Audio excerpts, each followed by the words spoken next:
Hello everyone, how are you doing? This is MD Tech here with another quick tutorial. In today's tutorial, I'm going to show you guys how to go about resolving a Discord error 1105.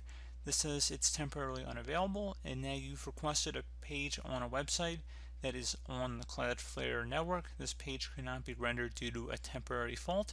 So the first thing I'd actually would suggest would be just to wait a couple minutes and then refresh the page and see if that has resolved the problem. Another thing you can try here would be to actually go ahead and just restart your computer, see if that resolves the problem too.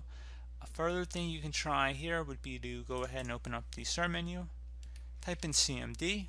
Best result should come back with command prompt. You want to right click on that and select run as administrator.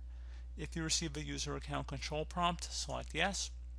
Now into this command prompt you want to type in ipconfig space /flush DNS.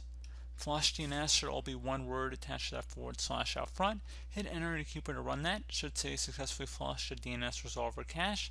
Next command you want to type in is netsh space winsock WINSOCK space reset. Hit enter to keep it to run that. So you will need to restart your computer in order to complete the reset, which I would recommend doing at this point. And once you restart your computer, attempt to launch Discord once again, and hopefully that would have resolved the problem. One final thing we can try here would be to open up the start menu, type in %, local app data %. Go ahead and open that up. Should be a file folder on your computer. Okay, so now that you're here, you want to go into the Discord folder and delete anything in here, and then just right click and delete. Or if you want to use the keyboard shortcut, you can just to delete it. And that should hopefully be about it, guys. So as always, thank you for watching. I hope I was able to help you out, and I do look forward to catching you all in the next tutorial. Goodbye.